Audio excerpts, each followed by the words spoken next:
আসসালামু আলাইকুম শিক্ষার্থী বন্ধুরা, সবাইকে স্বাগত জানাচ্ছি হিসাব বিজ্ঞানের টাইপ ভিত্তিক বহু নির্বাচনী ক্লাসে। আমরা আজকের এই ক্লাসে আলোচনা করব আমাদের হিসাব বিজ্ঞান বইয়ের 12 নম্বর যে অধ্যায়টি রয়েছে সেই অধ্যায়ের টাইপ 4 এর বেশ কিছু বহু নির্বাচনী প্রশ্ন। তোমরা সবাই জানো যে আমরা আমাদের এই টাইপ ভিত্তিক বহু নির্বাচনী ক্লাসগুলোতে প্রত্যেকটা অধ্যায়ের শেষের টাইপে আমরা ওই অধ্যায়ের গাণিতিক সমস্যাগুলো সমাধান করার চেষ্টা করি। তো আজকে আমরা সেটাই করব। আমাদের এই 12 অধ্যায়ের যে গাণিতিক সমস্যাগুলো রয়েছে সেই গাণিতিক সমস্যাগুলো আমরা আমাদের বইয়ের 53 থেকে 65 নাম্বার সিরিয়ালের যে প্রশ্নগুলো রয়েছে সেই প্রশ্নগুলোর মাধ্যমে সমাধান করার এবং শেখার চেষ্টা করব। দেখো, আমাদের 53 নাম্বার প্রশ্নে কি বলেছে? আমাদের 53 নাম্বার প্রশ্নে আমাদেরকে বলেছে মিস্টার মামুনের ১-১-২০২২, ১-১-২০২২। তার মানে আমরা এটা বলতে পারি এটা হচ্ছে একটা প্রারম্ভিক তারিখ। কি বলতে পারি? এটা একটা প্রারম্ভিক তারিখ। কিভাবে? যেকোনো একটা হিসাবকাল বা যেকোনো একটা বছরের শুরুর দিনকে আমরা সাধারণত প্রারম্ভিক বলে থাকি, তাই না? তাহলে মিস্টার মামুনের ১-১-২০২২ তারিখে সম্পদ ও দায়ের উদ্ধৃত ছিল নিম্নরূপ। কি কি আছে ভাইয়া? হাতে নগদ আছে সম্পদ ১,২৫,০০০ টাকা, ব্যাংক জমা আছে সম্পদ ৩৫,০০০ টাকা, আসবাবপত্র আছে সম্পদ কত টাকা? ১,২৫,০০০ টাকা, ঋণ আছে হচ্ছে দায় ১,১৫,০০০ টাকা। এখানে আমাকে একটা জিনিস একটু খেয়াল রাখা লাগবে। আমাকে প্রশ্নে কি চাইছে? আমার প্রশ্নে আমাকে বলেছে যে মিস্টার মামুনের পারিবারিক তহবিলের পরিমাণ কত? এই যে আমাকে যে বলল পারিবারিক তহবিল নির্ণয় করতে, কি বের করতে বলল ভাইয়া? পারিবারিক পারিবারিক তহবিল, তাই না? আচ্ছা, এই যে আমরা যে পারিবারিক তহবিলের পরিমাণ বের করব, এটা বের করার সূত্রটা আসলে কি? পারিবারিক তহবিল এটা বের করার সূত্র হচ্ছে প্রারম্ভিক সম্পদ। ভাইয়া, এটা সূত্র হচ্ছে প্রারম্ভিক সম্পদ মাইনাস প্রারম্ভিক দায়। অর্থাৎ আমার বছরের শুরুতে যত টাকার সম্পত্তি রয়েছে সেই সম্পত্তি থেকে আমি দায়ের পরিমাণটা বাদ দিয়ে দিব। আমার বছরের শুরুতে যত টাকার সম্পদ আছে ওই সম্পদ থেকে আমি দায়ের পরিমাণটা বাদ দিয়ে দিব। কিভাবে? একটু খেয়াল করে দেখো ভাইয়া। এই যে দেখো হাতে নগদ, বছরের শুরুতে হাতে নগদ, এটা আমার জন্য একটা সম্পদ। যেহেতু বছরের ১ তারিখে দেওয়া আছে তার মানে এটা আমার জন্য একটা প্রারম্ভিক সম্পদ, তাই না? আচ্ছা, এরপরে আবার দেখো ব্যাংক জমা ৩৫,০০০ টাকা, এটাও আমার জন্য একটা সম্পদ। যেহেতু এটাও কি বছরের শুরুতে দেওয়া আছে, এটাও আমার জন্য একটা প্রারম্ভিক সম্পদ, তাই না? আসবাবপত্র, এটাও আমার জন্য একটা সম্পদ। আসবাবপত্র এটাও কি আমার জন্য একটা সম্পদ। যেহেতু এই সম্পত্তিটাও বছরের শুরুতে দেওয়া আছে, এটাও আমার জন্য একটা প্রারম্ভিক সম্পদ। এরপরে দেখো দেওয়া আছে হচ্ছে ঋণ। আমরা সবাই জানি ঋণ এই শব্দটা একটা দায়বাচক শব্দ, তার মানে এটা হচ্ছে একটা দায়। তাহলে আমি যদি মোট সম্পদ যোগ করতে চাই তাহলে আমি এখানে যোগ করতে পারি। আমার সম্পদ আছে ১,২৫,০০০ যোগ ব্যাংক জমা আছে ৩৫,০০০ যোগ আসবাবপত্র আছে ১,২৫,০০০, সবগুলো যোগ করলে মোট সম্পত্তির পরিমাণ এখানে দাঁড়ায় কত? ২,৮৫,০০০ টাকা। মোট দায়ের পরিমাণ কত? ১,১৫,০০০ টাকা। তাহলে ১,১৫,০০০ টাকা। আমি যদি ২,৮৫,০০০ টাকা থেকে ১,১৫,০০০ টাকা বাদ দেই, আমার থাকবে কত? ১,৭০,০০০ টাকা। এবং এই ১,৭০,০০০ টাকার নামই তাহলে আমার জন্য পারিবারিক তহবিল। আরেকবার একটু খেয়াল করি ভাইয়া। পারিবারিক তহবিল এটা বের করার সূত্র হচ্ছে প্রারম্ভিক সম্পদ মাইনাস প্রারম্ভিক দায়। আমার প্রতিষ্ঠানে যত টাকার প্রারম্ভিক সম্পদ রয়েছে সেই সম্পত্তির সাথে আমি প্রারম্ভিক দায়ের পরিমাণটা বাদ দিয়ে দিব। যখন আমি প্রারম্ভিক সম্পদ থেকে প্রারম্ভিক দায়ের পরিমাণ বাদ দিয়ে দিব তখন যেটা আসবে সেটা হচ্ছে কি আমাদের জন্য পারিবারিক তহবিল। তাহলে আমরা এখানে উত্তর পেয়ে গেলাম ১,৭০,০০০ টাকা। এখন ১,৭০,০০০ টাকা কোথায় আছে অপশনে? অপশনে আছে হচ্ছে ঘ নাম্বারে, তাই না? তাহলে আমাদের উত্তর কি? আমাদের উত্তর হচ্ছে ঘ। আমাদের উত্তর কি? ১ এর উত্তর হচ্ছে, সরি, ৫৩ এর উত্তর হচ্ছে আমাদের জন্য ১,৭০,০০০ টাকা। ভালো কথা। এই পর্যন্ত আমরা বুঝলাম।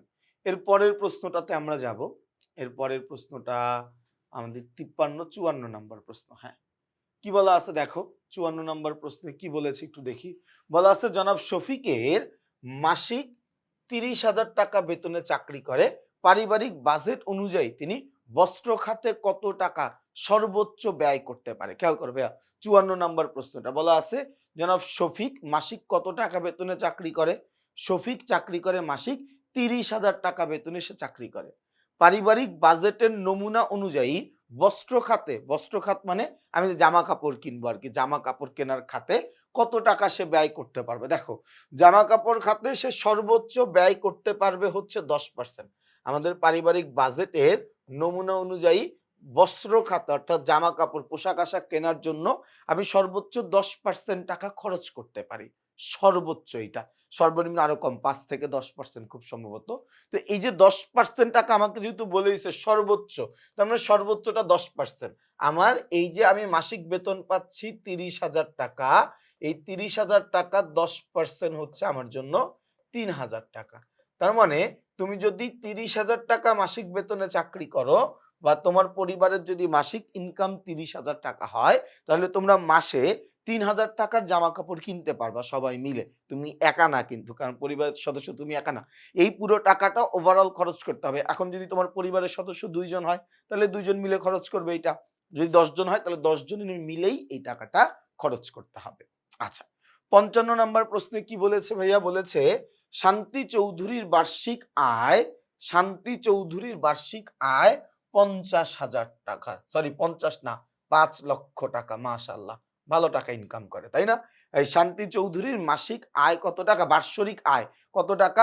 5 লাখ। না, এটা একটু কম হয়ে গেছে, আমি প্রথমে মাসিক পড়ছিলাম।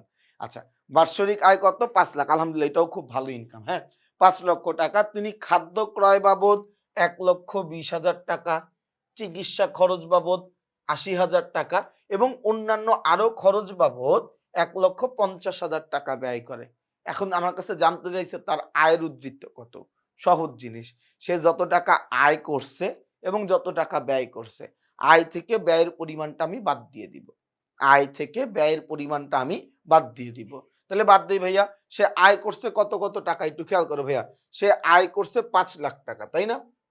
তাহলে আয় করছে 1 2 1 2 3 4 5, 5 লক্ষ টাকা, এটা তার ছিল আয় ছিল, তাই না? ব্যয় করছে কি কি ভাইয়া? 1,20,000 টাকা খাদ্য বাবদ সে ব্যয় করছে। 1 2 3 4, 1,20,000 টাকা। চিকিৎসা বাবদ সে খরচ করছে কত টাকা? 80,000 টাকা। 1 2 3 4, 80,000 টাকা সে খাদ্য বাবদ খরচ করছে। আরো অন্যান্য খরচ বাবদ সে মানে সে খরচ করে ফেলেছে কত টাকা? 1,50,000 টাকা, তাই না? তাহলে 1,50,000। তাইলে আমি এখান থেকে বাদ দেওয়া যদি শুরু করি, আমার 5 লক্ষ, 1 2 3 4 5, 5 লক্ষ টাকা থেকে আমি বাদ দিব 1,20,000, বাদ দিব আমি 80,000, বাদ দিব হচ্ছে আমি 1,50,000। বাদ দেওয়ার পরে এখনো আমার হাতে 1,50,000 টাকা রয়ে যাচ্ছে, তাই না? এই যে আমার আয়ের যেইটুকু টাকা আমি খরচ করতে পারি নাই, আমার মোট আয়ের যতটুকু টাকা এই মাসে এখনো ব্যয় হয় নাই, এখন আমি ব্যয় করি নাই, ওই টাকাকে আমি বলি হচ্ছে আয় উদ্ধৃত্ত। অর্থাৎ আমার যতটুকু আয় এই বছরে রয়ে গেছে, এই মাসে রয়ে গেছে, যেটা আমি খরচ করি নাই, যেটা আমার কোনো খাতে খরচ হয় নাই, সেটা হচ্ছে আমার জন্য আয় উদ্ধৃত্ত। তাহলে ভাইয়া এখানে আয় উদ্ধৃত্ত কত টাকা? এখানে আমার জন্য আয় উদ্ধৃত্ত হচ্ছে, এই আয় উদ্ধৃত্ত হচ্ছে 1,50,000 টাকা।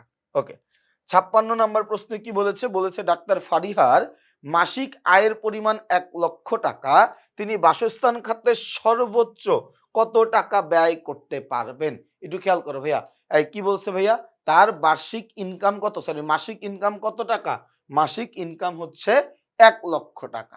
এই তার মাসিক ইনকাম কত টাকা? মাসিক ইনকাম হচ্ছে 1 লক্ষ টাকা। দেখো, এই যে মাসিক ইনকাম 1 লক্ষ টাকা, তিনি বাসস্থান খাতে সর্বোচ্চ কত টাকা ব্যয় করতে পারবেন? সাধারণত পারিবারিক বাজেট অনুযায়ী আমরা আমাদের আয়ের উপরে, মোট আয়ের 30 থেকে 40% টাকা, এই 30% থেকে 30 থেকে কি 40% টাকা আমরা হচ্ছে আমাদের বাসস্থান খাতে খরচ করতে পারি। কি খাতে ভাইয়া? বাসস্থান খাতে আমরা এটা খরচ করতে পারি। কত পার্সেন্ট ভাইয়া? 30 থেকে 40%। তো সর্বনিম্ন 30, সর্বোচ্চ 40%। তাহলে ভাই আমি ইনকাম করতেছি কত? ইনকাম করতেছি 1 লক্ষ টাকা। তাহলে এই 1 লক্ষ টাকার 30% হচ্ছে 30,000 টাকা। আর এই 1 লক্ষ টাকার 40% হচ্ছে 40,000 টাকা। তার মানে তিনি তার পরিবারের বাসস্থান খাতে, তিনি তার পরিবারের জন্য বাসস্থান খাতে খরচ করতে পারবেন 30,000 টাকা থেকে 40,000 টাকা। 30,000 টাকা হচ্ছে মিনিমাম, ম্যাক্সিমাম হচ্ছে 40,000 টাকা। আমার কাছে জানতে চাইছে কি তিনি ম্যাক্সিমাম কত টাকা খরচ করবেন বা ব্যয় করবেন সর্বোচ্চ। তাহলে ভাই তিনি সর্বোচ্চ খরচ করবেন কত টাকা? তিনি সর্বোচ্চ খরচ করবেন হচ্ছে 40,000 টাকা। এরপরে 57 এবং 58 নম্বর প্রশ্নের জন্য একটা উদ্দীপক পড়তে হবে। বলা আছে মিস ফাতেমা মালিক কত টাকা? 30,000 টাকা বেতন পেয়ে, ফাতেমা মালিক 30,000 টাকা বেতন পেয়ে পারিবারিক বাজেটের নিয়ম অনুযায়ী একটি নির্দিষ্ট খাতে কত টাকা ব্যয় করেছেন? একটা নির্দিষ্ট খাতে তিনি 12,000 টাকা বরাদ্দ করেছেন।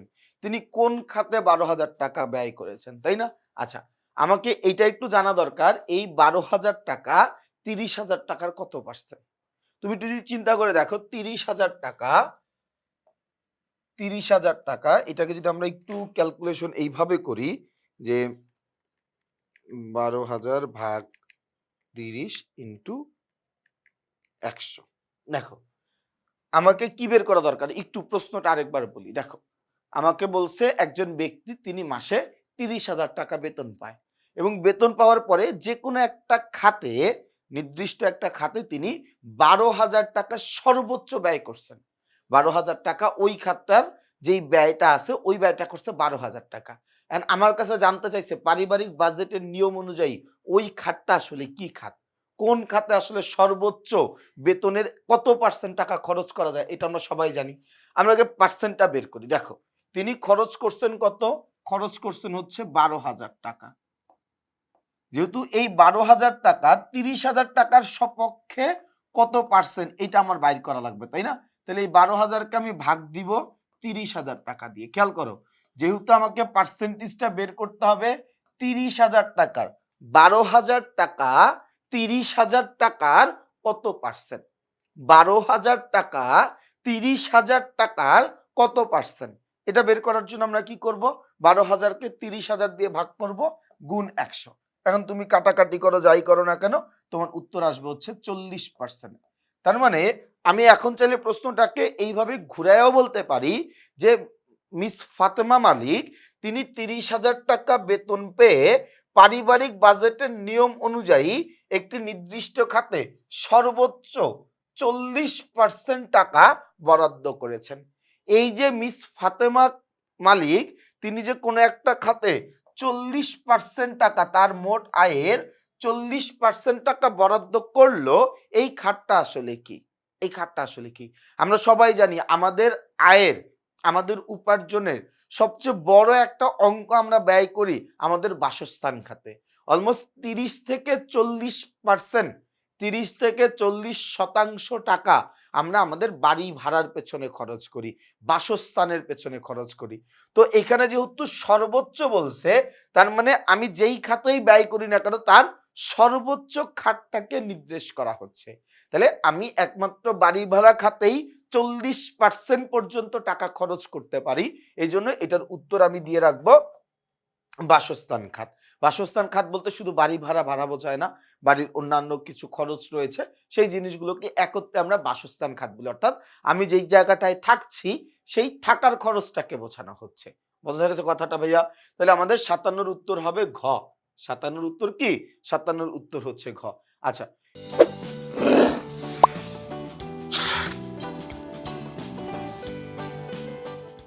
58 নম্বর প্রশ্নে কি বলছে ভাই? দেখো বলছে পারিবারিক বাজেটের নমুনা হিসাব অনুযায়ী মিস ফাতেমা সর্বনিম্ন ব্যয় করবেন।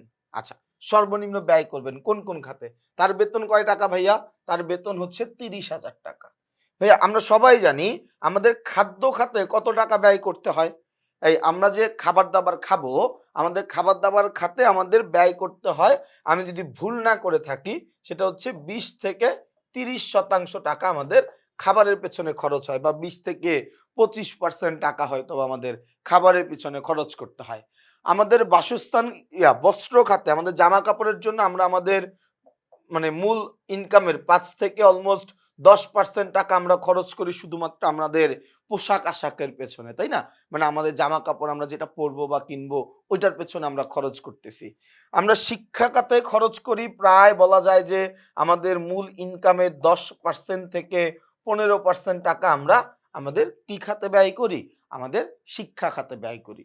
এখন আমাকে যেহেতু বলছে যে সর্বনিম্ন, তাহলে আমাকে কাউন্ট করতে হবে এই অ্যামাউন্ট গুলো, সর্বনিম্ন যেটা।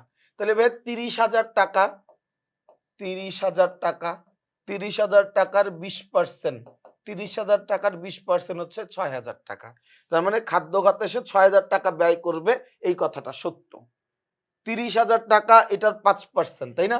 30,000 টাকা এটার 5%, এটার 5% হচ্ছে 1500 টাকা। তার মানে এইখানেও যা বলা আছে ঠিকই বলা আছে। আবার 30,000 টাকা 10% 3,000, তার মানে এইখানেও যা বলা আছে ঠিকই বলা আছে। তাহলে তিনি এই যে ব্যয়গুলো করবেন, এই ব্যয়গুলো ঠিক আছে, সর্বনিম্ন ব্যয়। হাইয়েস্টও হইতে পারে, বাট এটা সর্বনিম্ন এই টাকাটা তিনি ব্যয় করতে পারবেন, তাই না? আচ্ছা, এরপরে আমরা চলে যাচ্ছি হচ্ছে আমাদের 59 নাম্বার প্রশ্নে। বলা আছে জনাব সাফাতে বার্ষিক, জনাব সাফাতের, এখানে একটা র হইলে মনে ভালো হইতো, কথাটা শুনতে ভালো লাগতো। সাফাতের বার্ষিক আয় 40,000 টাকা, শিক্ষা খাতে তার সর্বোচ্চ ব্যয়ের পরিমাণ কত? খেয়াল করো, শিক্ষা খাতে তার সর্বোচ্চ ব্যয়ের পরিমাণ কত, তাই না? আচ্ছা, শিক্ষা খাতে আমরা আসলে ব্যয় করি কত পার্সেন্ট? মনে রাখবা, একটা পরিবার তিনি শিক্ষা খাতে ব্যয় করেন সচরাচর 10 থেকে 15% টাকা। 10% থেকে 15% টাকা একটা পরিবার তার পরিবারের সদস্যদের লেখাপড়ার পেছনে বা শিক্ষা খাতে খরচ করে, তাই না? আচ্ছা, তাহলে আমরা যদি এই 40,000 টাকার, আমরা যদি এই 40,000 1 2 3 4, এই 40,000 টাকার আমি যদি 10% বের করি, তাহলে হচ্ছে তোমার এখানে 4,000 টাকা। আমি যদি এখানে 15% বের করি, তাইলে হচ্ছে আরো 2,000 টাকা বেড়ে যাবে, সেটা হচ্ছে 6,000 টাকা, তাই না? এই কত টাকা? 6,000 টাকা। আচ্ছা, আমাকে যেহেতু বলছে সর্বোচ্চ, কি বলছে ভাইয়া? আমাকে বলছে সর্বোচ্চ, তাহলে আমি নিব কোনটা? 15%। তার মানে তার কারণটা কি? একটা পরিবার তার শিক্ষাখাতে ব্যয় করে সর্বনিম্ন 10%, সর্বোচ্চ 15%, সর্বোচ্চ 15% টাকা ব্যয় করে, তাই না? তাহলে 15% করলে কত আসবে ভাইয়া? 15% করলে আসবে হচ্ছে 6,000 টাকা। তাহলে আমাদের উত্তর কত? গয়ের উত্তর হচ্ছে 6,000 টাকা, তাই না? আচ্ছা, এরপরে 60 নাম্বার প্রশ্ন কি বলছে ভাইয়া দেখি। বলা আছে মিস্টার মনিরের মাসিক বেতন হচ্ছে 12,000 টাকা, বাড়ি ভাড়া হচ্ছে তার 3,000 টাকা, পারিবারিক ব্যয় হচ্ছে 5,000 টাকা, অন্যান্য খরচ হচ্ছে 1,000 টাকা। তার সঞ্চয় কত টাকা? ভাইয়া, আমার যেই ইনকামটা, আমার যে উপার্জনটা, এই উপার্জন থেকে আমি যত টাকা খরচ করে ফেলেছি, আমার উপার্জন থেকে আমি যত টাকা খরচ করে ফেলেছি, আর যত টাকা খরচ করতে পারি নাই, দেখো মূলত আমার আয়টা বা আমার উপার্জনটাকে আমি কয়টা ভাগে ভাগ করে ফেলি দেখো একটু। আমি যেই টাকাটা উপার্জন করতেছি, যেই টাকাটা আমি উপার্জন করি, এটা দুইটা ভাগে ভাগ হয়ে যায়। আমার যে উপার্জনটা, এটা কয়টা ভাগে ভাগ হয়? দুইটা ভাগে। একটা ভাগ হয়ে যায় হচ্ছে খরচ, আর যেই ভাগটা খরচ হয় না, সেই ভাগটা হচ্ছে আমার জন্য সঞ্চয় বা সেভিংস, তাই না? আমার উপার্জনটাকে আমি মোটা দাগে দুইটা খাতে খরচ করে ফেলি, বা দুইটা ভাগে ভাগ হয়ে যায়। একটা হচ্ছে আমার জন্য খরচ, যেটা আমার দৈনন্দিনের জন্য আমার জন্য দরকার, সেটা খরচ। এছাড়া আরেকটা খাত হচ্ছে সঞ্চয়, তাই না? তাইলে তিনি ইনকাম করলো কত টাকা? 12,000 টাকা। 12,000। তিনি খরচ করলো কত? বাড়ি ভাড়া 3,000, পারিবারিক ব্যয় 5,000, 3,000 আর 5,000 8,000, অন্যান্য খরচ 1,000, 9,000 টাকা, তাই না? আচ্ছা, তাহলে 12,000 টাকা থেকে আমি যদি কি করি, 12,000 টাকা থেকে 9,000 টাকা বাদ দিয়ে দিই, 10 11 12 থাকে কত? 3,000 টাকা। তাইলে তার এই জায়গাতে তার উপার্জন, এই জায়গাতে তার উপার্জন হচ্ছে 12,000 টাকা। তার ব্যয় বা খরচ হচ্ছে কত ৯,০০০ টাকা, তার সঞ্চয় হচ্ছে ৩,০০০ টাকা, তাই না? তাহলে উত্তর কত হবে? উত্তর হবে হচ্ছে ক, সঞ্চয় ৩,০০০ টাকা। সঞ্চয় ৩,০০০ টাকা, তাই না? আচ্ছা আচ্ছা, আমাদের ৬১ নাম্বার প্রশ্নে কি বলা আছে? বলা আছে জনাব আলমের মাসিক বেতন হচ্ছে ৬০,০০০ টাকা। ভালো কথা, তিনি মাসে ৬০,০০০ টাকা বেতনে একটা চাকরি করে। খাদ্য খাতে তার মাসিক সর্বোচ্চ ব্যয়ের পরিমাণ কত? খাদ্য খাতে, কোন খাতে? খাদ্য খাতে। আমরা সবাই জানি খাদ্য খাতে একটা পরিবারের ব্যয় করা উচিত ২০% থেকে ২৫% টাকা। কত টাকা ভাইয়া? ২০% থেকে ২৫% টাকা একটা পরিবার তার পরিবারের খাদ্য খাতে খরচ করবে, তাই না? আচ্ছা, তাহলে এই যে আমার ৬০,০০০ টাকা, এই যে আমার ৬০,০০০ টাকা যে আমার মূল বেতন, এই ৬০,০০০ টাকার ২০% কত? ৬০,০০০ টাকার ২০% হচ্ছে আমার ১২,০০০ টাকা, তাই না? তাহলে ২৫% কত? ২৫% হচ্ছে আমার ১৫,০০০ টাকা। তাহলে আমাকে বলছে সর্বোচ্চ কত টাকা ব্যয় করে? কি করে? সর্বোচ্চ কত টাকা ব্যয় করে? সর্বোচ্চ তো ব্যয় করে ২৫%। তাহলে ২৫% কত? ১৫,০০০ টাকা। তাহলে আমাদের এখানে ৬১-র উত্তর হবে গ, ২৫,০০০ টাকা। ৬১-র উত্তর হবে গ, ২৫,০০০, সরি, ৬১-র উত্তর হবে হচ্ছে গ, ১৫,০০০ টাকা। কত টাকা?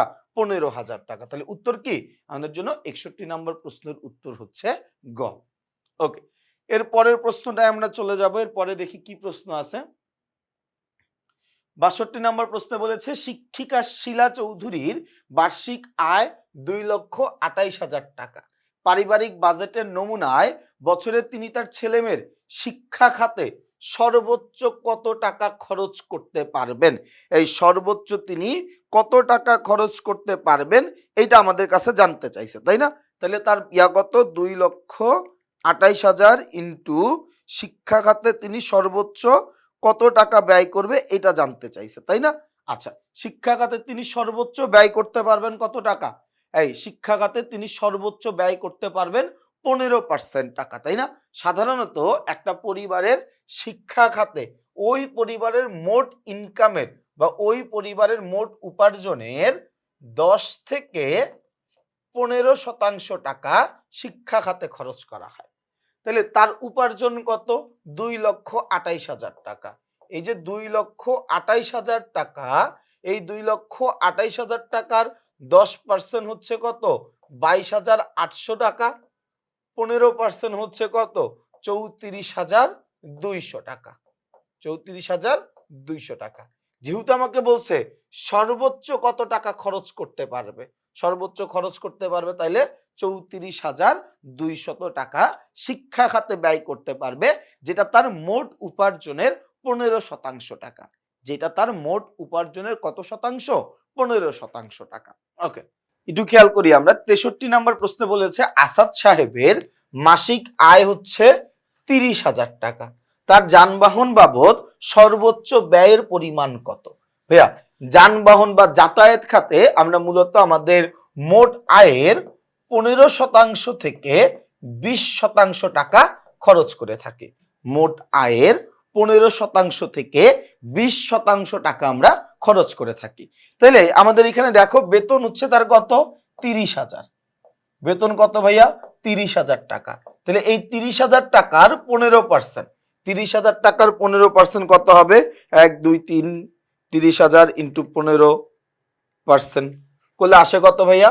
আসে হচ্ছে ৪,৫০০ টাকা। ৩০,০০০ টাকার ২০% যদি আমি করি, ২০% করলে আসবে হচ্ছে এখানে ৬,০০০ টাকা। আসবে কত? ৬,০০০ টাকা। তার মানে তিনি তার যানবাহন খাতে সর্বোচ্চ ব্যয় করেন কত টাকা? ৬,০০০ টাকা। আমাদের অপশনে কি এই ৬,০০০ টাকা আছে? আমাদের অপশনে কিন্তু ৬,০০০ টাকা নাই। এই জায়গায় একটা সমস্যা ছিল, এটা একটা বোর্ড প্রশ্ন, এটা ময়মনসিংহ বোর্ড ২০২০-এ আসছিল এবং প্রশ্নটা ওই জায়গাতে খুব সম্ভবত এরকম ভুলই ছিল। এই কারণে আমরা ওইটাকে আর ঠিক করি নাই। তবে বইয়ের মধ্যে নিচে একটা নোট দিয়ে আমি সঠিক উত্তরটা তোমাদেরকে দিয়ে দিব। আমরা ক্লাসের মধ্যে তো এক্সট্রা কোনো নোট বা অ্যান্সার রাখি না, এজন্য এখানে তেমন কোনো কিছু নাই। তবে এটার উত্তর কত? এটার উত্তর হচ্ছে ৬,০০০ টাকা, তাই না? আচ্ছা, এর পরের প্রশ্নটায় আমরা চলে যাব। এরপরে হচ্ছে আমাদের, হ্যাঁ, এরপরে দেখো আমাদের 64 নাম্বার প্রশ্নে কি বলা আছে, বলেছে যে নিচের উদ্দীপকটি পড়ে 64 এবং 65 নাম্বার প্রশ্নের উত্তর দেওয়ার জন্য বলেছে। বলা আছে মিস্টার হোসেনের প্রতি মাসের বেতন বাবদ 40,000 টাকা এবং শিক্ষাবৃত্তি বাবদ 21,000 টাকা আয় করেন। তিনি মোট আয়ের 3% শিক্ষা খাতে ব্যয় করেন। 3% কি করেন? শিক্ষা খাতে ব্যয় করেন। আচ্ছা, সে আয় করে কত টাকা তাহলে ভাইয়া?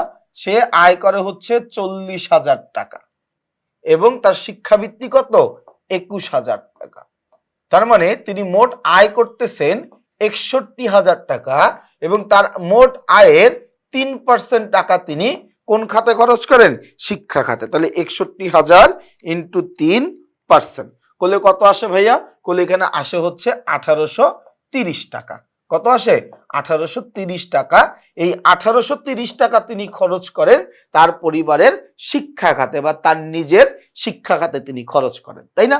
আচ্ছা, 65 নম্বর প্রশ্নে কি বলা আছে ভাই? দেখো বলা আছে তিনি বৃত্তির সমুদয় টাকা, বৃত্তির জন্য সে কত টাকা পাইছে ভাইয়া? বৃত্তিতে সে 21,000 টাকা পাইছে, তাই না?